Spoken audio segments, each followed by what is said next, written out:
बिस्मिल्लाहिर्रहमानिर्रहीम। आज फिर ये ख़बर कि लाहौर में ज़मान पार्क मैदान जंग बन गया। मैदान जंग बन गया जी।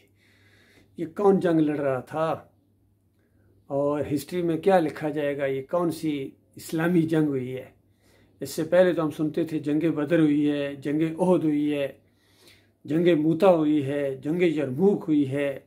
ये सारी चीज़ें हम सुनते थे। मुसलमानों की एक शानदार तारीख़, मुसलमानों के ज़बरदस्त कारनामे। बात समझ में आती है कि कुफ्र और शिर्क का ज़ोर तोड़ने के लिए, कुफ्र और शिर्क के झंडे डाउन करने के लिए, इस्लाम का झंडा बुलंद करने के लिए, इस्लाम का निज़ाम कायम करने के लिए लोगों ने जानें दी हैं।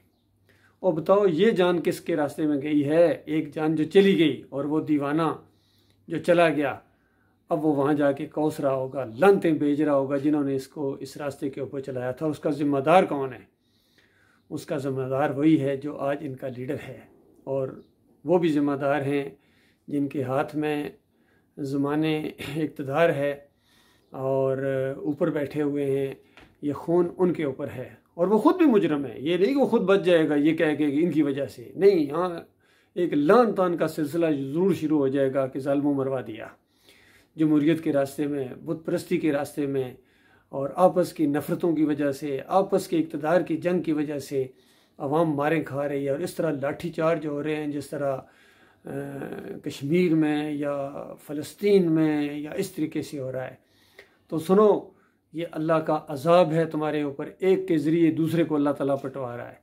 ख़वातीन भी चीखो पुकार लगी हुई हैं और अस्तग़फ़िरुल्लाह पढ़ रही हैं और लान तान कर रहे हैं एक दूसरे के ऊपर। काश ये सारी मुसीबतें, काश ये सारी मुश्किलात और ये कुर्बानियाँ ये अल्लाह के लिए होती और अल्लाह के दीन के लिए होती, ईमान के लिए होती, तौहीद के लिए होती, तो जो मरता जाता जन्नतुल फ़िरदौस अपनी बाहें खोल देती उसके लिए। और ये जमहूरियत, ये तो एक बुत है, ये तो एक मुशरकाना निज़ाम है। और बार बार इस जमहूरियत, ये जमहूरियत में ये वो जमहूरियत का ये हुस्न है जो तुम्हें लाठी चार्ज हो रही है, तुम्हारे ऊपर गंदा पानी फेंका जा रहा है। ये जमहूरियत का हुस्न है। यही कुछ होता है जमहूरियत के अंदर। वादा खिलाफियाँ होती हैं, इंसाफ नहीं होता है, ज़िल्लत और ख्वारी होती है, करप्शन होती है और एक दूसरे के साथ नफ़रतें होती हैं। ये जमहूरियत के तोहफे हैं, इनको कबूल करो। क्यों माइंड कर रहे हो कि हमारे साथ ये किया जा रहा है? कल आप लोग इक़्तिदार में आएंगे तो ज़ाहिर बात है उनके साथ भी यही होगा। वो तो अपनी जान बचाने के लिए आपके साथ कर रहे हैं और आप अपने बदले लेने के लिए करेंगे। और ये अल्लाह का अज़ाब है। सूरह अल-अनआम के अंदर इसका जिक्र है कि अल्लाह ताला पूरी तरह कुदरत रखता है। इंसानों, अगर तुम अल्लाह की बात मानने के लिए तैयार नहीं हो, अल्लाह का दीन तुम्हें अच्छा नहीं लगता है, मुशरकाना दीन अच्छे लगते हैं, देवबंदियत, अहले हदीसियत, यहूदियत, नसरानियत, ईसाइयत, कादियानियत, शियत, सूफीज़म, ये तुम्हें अच्छा लगता है, लेकिन इस्लाम तुम्हें नहीं अच्छा लगता है। वो तौहीद की दावत तुम्हें अच्छी नहीं लगती है, चिढ़ते हो इससे, तो फिर अल्लाह के अज़ाब को बर्दाश्त करो। ये तो दुनिया में ज़िल्लत और ख्वारी है जो मरने के साथ तुम्हें आग लगने वाली है। अपने लीडरों समेत जब जहन्नम की आग के अंदर हमेशा के लिए जाओगे, इन बुतों समेत, इन मूर्तियों समेत, इन मंदिरों समेत और इन मज़ारों समेत, गुंबदों समेत और सारे जितने ये आपकी बुत परस्ती के सिम्बल्स हैं, इनके समेत जब आग के अंदर तुम्हें जलोगे गुंबद के साथ, और उसके बाद तुम्हारे ऊपर क्या बीतेगी। और अंबिया तुम्हारे ऊपर लानत भेजेंगे, अल्लाह के सच्चे औलिया नेक लोग तुम्हारे ऊपर लानतें भेजेंगे, फरिश्ते तुम्हारे ऊपर लानतें भेजेंगे, खुद अल्लाह की लानत और फटकार तुम्हारे ऊपर पड़ रही होगी। बताओ ये अच्छा है? या ईमान अकीदे की तरफ अगर तुम आ जाओ और जन्नत की बहारें तुम्हारे हिस्से में आए, जन्नत की बादशाही तुम्हारे हिस्से में आए, ये बात सुनने के लिए तैयार नहीं है हमारी कौम, नहीं, आवाम नहीं सुनने के लिए तैयार है। और सही मानों में ये कौम नहीं चाहती है कि इस्लाम की तरफ रुख किया जाए।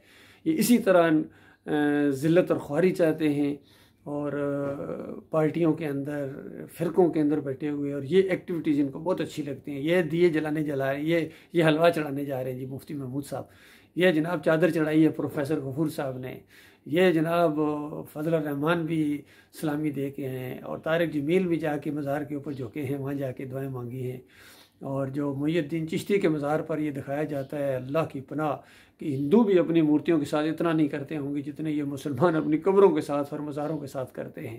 तो ये खालस बुत परस्ती है, बल्कि बुत परस्ती से भी एक अगली शक्ल है और शिरक है और अल्लाह को गाली है। तो उसके बाद दुनिया में चखो मज़े। बहरहाल मैं तो समझाता रहूँगा क्योंकि मैं आपका भाई हूँ, मुझे तरस आता है आपके ऊपर, मुझे फ़िक्र है तुम्हारी और खैर ख्वाही है, और जो पूरी दुनिया में तुम्हारी जगह सही हो रही है और ज़िल्लत और ख्वारी हो रही है। हिंदू किस तरह तुम्हारे ऊपर आवाज़ें कस रहे हैं और यहूदी तुम्हारे ऊपर फिर IMF के कर्ज़ों के अंदर लत पत हो वो शराइत लगाते हैं इन मुसलमानों के ऊपर, ये भीख मांगते हैं बकारी, क्योंकि इन्होंने ईमान के साथ गद्दारी किया, गद्दारों कलमे के साथ गद्दारी की है, गद्दारों कलमे की गद्दारी की है, इस वजह से तुम्हारे ऊपर ज़िल्लत और ख्वारी आई है।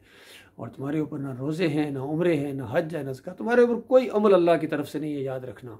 तुम्हारे ऊपर सिर्फ़ और सिर्फ जहन्नम का उबलता हुआ लावा है जिसके अंदर तुमने जाना है इस शिर्क की वजह से। नमाजें बर्बाद, उम्रे बर्बाद, हज बर्बाद, तुम्हारे ये सारे जितने भी जहाद तुम्हारे, और फिर ये कुफ्र शिर्क फैलाओ और कहते हैं हम जहाद कर रहे हैं, और फिर हक के साथ खड़े हो जाओ। ये बातिल के अंदर खड़ा हो इंसान कहे हक के अंदर, ये बातिल की जंग है, ये बदमाशों की जंग है, आपस में अंदर इक़्तिदार की जंग है। और ये कहना कि मैं अपने लिए नहीं कर रहा हूँ, ये तो मुझे तुम्हारी फिक्र खाई जा रही है, अंदाज़ा लगाइए, मुझे तो बहुत कुछ पहले मिल चुका था, मुझे क्या है। ये अंदाज़, ये फ़िरौन का अंदाज़ था। फ़िरौन कहता था इन्नी अख़ाफ़ु अन युबद्दिल दीनकुम, कि कौम के लोगों मुझे अपनी नहीं है, मुझे तो ये मूसा अलैहिस्सलाम, ये जो है ये मूसा, ये तुम्हारे दीन को बदली कर देगा, मुझे तुम्हारी फिक्र खाई जा रही है, तुम्हारा क्या बनेगा। तो ये बड़े बड़े फ़रेबकार पहले भी आते रहे हैं, अब भी आते रहे हैं। बहरहाल मैं अपने फ़ौजी भाइयों से ज़रूर कहूँगा, मैं 7 पंजाब रेजिमेंट का अफसर हूँ अल्हम्दुलिल्लाह, 70th PM में लॉन्ग कोर्स के साथ मैं पास आउट हुआ था। और ये सब कुछ आपने तो पाकिस्तान की सालमियत की कसम खाई थी, और आप जो खामोश तमाशाई बने हुए हैं, ये कसम टूट जाती है इससे, क्योंकि इस्लाम के ख़िलाफ़, ईमान के ख़िलाफ़, ख़ासकर तौहीद के ख़िलाफ़, मुल्क के ख़िलाफ़, और ये सब कुछ हो रहा है। और बिल्कुल आप हाफ़िज़ कुरान, कौन सा कुरान हिफ़्ज़ किया आपने, बताइए आसिम मनीर साहब, कौन सा कुरान हिफ़्ज़ किया। ये कुरान जो अल्हम्दुलिल्लाह से शुरू होता है, पहले सफ़े के ऊपर जितनी ये दी गई हैं चीज़ें, और सूरह फातिहा के अंदर इय्याका नअबुदु व इय्याका नस्तईन की धज्जियाँ उड़ाई जा रही हैं। और दूसरे हमारे लीडर साहब हैं, वो इय्याका नअबुदु व इय्याका नस्तईन से उनकी हर तकरीर और हर बयान शुरू होता है, और गन शगर के सजदे के ऊपर जाके वो बयान गोया ख़त्म हो जाता है। फिर यहाँ या अली मदद के पट्टे उन्होंने बंधवाए हैं। फिर जमहूरियत का मुशरकाना निज़ाम भी इसी को थामने के लिए तैयार हैं, लेकिन इय्याका नअबुदु व इय्याका नस्तईन को छोड़ने के लिए तैयार नहीं है, और कहते हैं अल्लाह के अलावा कोई खुदा नहीं है, बस मैं अल्लाह के अलावा किसी और के सामने नहीं झुकता हूँ। कोई एक भी वहाँ सामने नहीं है कि हज़रत साहब मज़ार के सामने क्यों झुके थे, वहाँ जो सजदा रेज़ हो गए थे, यही झुकना शिरक है, यही कुफर है, यही अल्लाह के साथ गद्दारी है, यही कलमे के साथ गद्दारी है। और ख़ुद ये जमहूरियत का निज़ाम ये एक कलमे के साथ गद्दारी है, इस्लाम की ज़िद है। लिहाजा ये सब कुछ जो आपके साथ हो रहा है बिल्कुल अल्लाह का इंसाफ है, और अभी अल्लाह ने बड़ा हल्का हाथ तुम्हारे ऊपर रखा हुआ है। इससे पहले बनी इसराइल के साथ बड़ी सख्ती के साथ अल्लाह ताला ने अपने दुश्मनों को उसके ऊपर चढ़ा लाया था मालिक। तो लिहाजा अगर तुम ईमान की तरफ ना पलटे तो ये बराए नाम जो तुम्हारी एक आज़ादी है ये भी ख़त्म हो सकती है। हो सकता है हिंदुओं को और दूसरे गैर कौमों को अल्लाह ताला तुम्हारे ऊपर चढ़ा लाए। तो अल्लाह के बंदो, ये ईमान के साथ गदर की वजह से एटमी क़ुव्वत होने के बावजूद बेहतरीन फ़ौज हमारे पास है, बेहतरीन ख़िता हमारे पास है, बेहतरीन वसाइल हमारे पास है, लेकिन ज़िल्लत और ख्वारी और कचकोल नहीं टूट रहा है। इससे बड़ा क्या अल्लाह का अज़ाब होगा। अल्लाह ताला गौर व फ़िक्र करने की तौफ़ीक़ अता फ़रमाए। मेरे प्यारे भाइयों, मैं आपसे वोट नहीं मांगता हूँ, मैं आपसे नोट नहीं मांगता हूँ, मैं आपसे इतनी बात मांगता हूँ कि अपनी जान को और अपने अहल वयाल को जहन्नम की आग से बचा लो, और ख़ुद अपने साथ धोखा ना करो। ये जितने भी फ़िरके हैं, मसलक हैं, ये इस्लाम का इनकार है, इस्लाम का मजाक है, और अल्लाह के साथ बहुत बड़ा गदर है, बेवफाई है। यकीन कीजिए, आज आपका सारा निज़ाम मीशत है तो सूद के ऊपर है, कर्ज़े हैं, और अकायद हैं तो शिरक के ऊपर हैं, हर तरफ बुत परस्ती है, कब्र परस्ती है, मसलक परस्ती है। इस्लाम नहीं है। किसी मुल्क में कोई जमात ऐसी नहीं है जिसके अकीदे के अंदर शिरक ना हो। वो जमात इस्लामी हो, तंजीम इस्लामी हो, हम्बली हो, सऊदी हो, यहाँ के हुकूमत के पुजारी हो, सारे के सारे शिरक के अंदर डूब गए, किसी में कम किसी में ज़्यादा।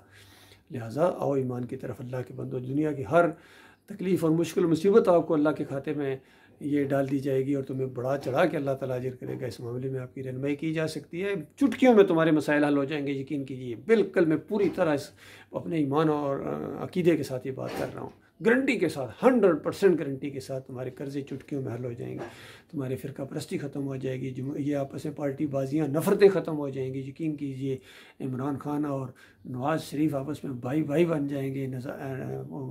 क्या नाम है उसका, जरदारी, और ये जितने हैं शेख रशीद, ये भी आपस में भाई भाई बन जाएंगे, मोहब्बत करेंगे ईमान की वजह से, तौहीद की वजह से, रद्द शिर्क की वजह से। एक तो मुसलमान तो हो जाओ, सच्चे मुसलमान तो बनो। ला इलाहा इल्लल्लाह मुहम्मद रसूलुल्लाह सिद्क़ के दिल से पढ़ो, ये सियासी अंदाज से नहीं। ला इलाहा इल्लल्लाह पढ़ने वाला मज़ार के सामने झुकेगा, ला इलाहा इल्लल्लाह पढ़ने वाला वास्ते वसीले के साथ दुआएं मांगेगा, ला इलाहा इल्लल्लाह पढ़ने वाला 11वीं खाएगा, 12वीं के केक काटेगा, और 10 मुहर्रम की वो हलीम खाएगा, ला इलाहा इल्लल्लाह पढ़ने वाला, दुल्दुल के सामने झुकेगा, घोड़े के सामने, मूर्ति के सामने ला इलाहा इल्लल्लाह पढ़ने वाला, मोहम्मद रसूलुल्लाह पढ़ने वाला बरेलवी देवबंदी अहले हदीस बनेगा? कभी हो सकता है? या किसी सियासी पार्टी के अंदर जाएगा? ये जमहूरियत की मुशरकाना पार्टियाँ हैं, ये ला इलाहा इल्लल्लाह का इनकार है। तो ये बातें हैं, बड़ी सादा सादा बातें हैं। गुज़श्ता 37 साल से मैं अपनी कौम को, अपने भाइयों को यही बात बता रहा हूँ और इंशाअल्लाह पूरी ज़िंदगी बताता रहूँगा। और जब तक ये इस बुनियाद के ऊपर कौम नहीं इकट्ठी होगी, कोई तब्दीली नहीं आ सकती है, कोई तब्दीली नहीं आ सकती है। और ये बात उठ रही है, उठ चुकी है अल्हम्दुलिल्लाह, और इसको अल्लाह ताला इज़्ज़त दे रहा है। आस्ता आस्ता लोग इसकी तरफ तवज्जो कर रहे हैं और ये एक मजबूत जमात बनेगी इंशाअल्लाह। और कोई फ़ौज दुनिया की, कोई एजेंसी इसका इंशाअल्लाह मुकाबला नहीं कर सकेगी। अल्लाह ताला गौर व फिक्र करने की तौफीक अता फरमाए।